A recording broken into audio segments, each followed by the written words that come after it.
India and the United States of America co-chair this initiative. And now, as the co-chair, I invite the President of the United States for his remarks.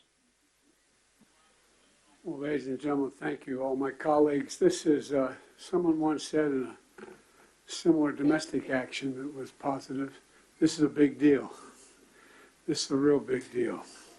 And I want to thank you, Mr. Prime Minister. One Earth, one family, one future. That's the focus of this G20 Summit. And in many ways, it's also the focus of this partnership that we're talking about today.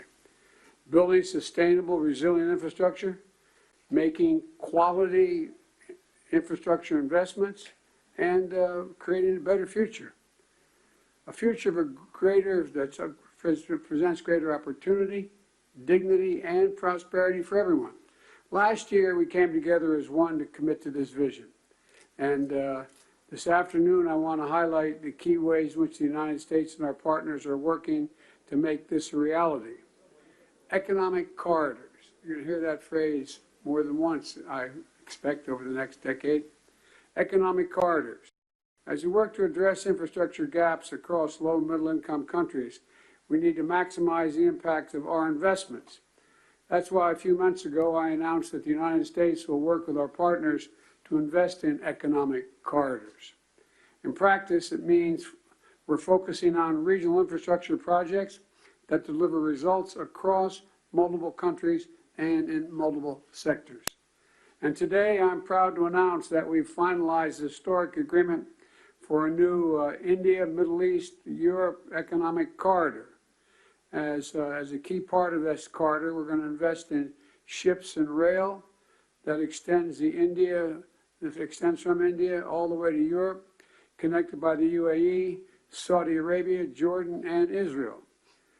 Bridging ports across 2 continents, unlocking endless opportunities, including making it far easier to trade, export clean energy, expand access to reliable, clean electricity, lay cables that will connect communities and secure a stable internet, contributing to a more stable, more prosperous Middle East.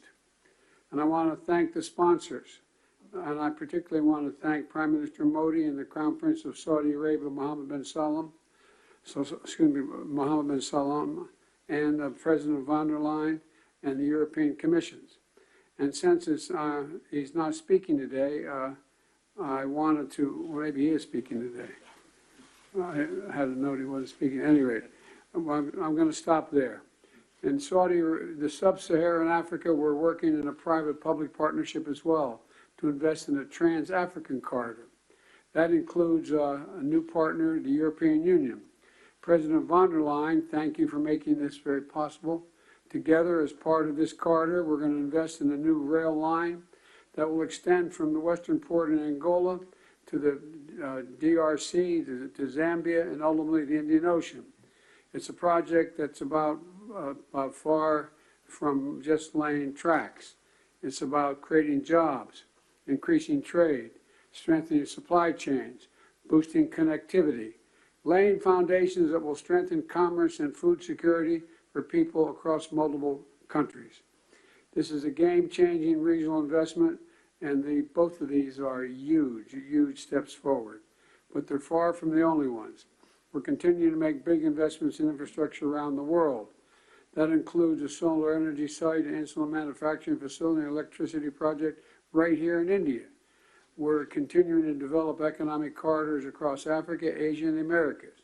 And together with our partners, we're working to mobilize the trillions of investment needed to close infrastructure gaps around the world, including the formation of a new investor forum that the United States will host in a couple weeks. Let me close with this. The world stands at an inflection point in history, a point where decisions we make today are going to affect the course of our future, all of our futures for decades to come. A point where our investments are more critical than ever.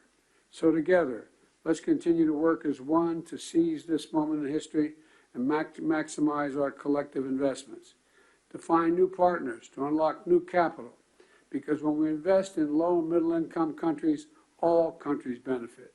When we invest in emerging economies, all economies benefit. And when we invest in the future of people anywhere, people everywhere benefit. So I want to thank you again for being here. I look forward to working with all of you, and I'm going to turn it back to the Prime Minister. Thank you.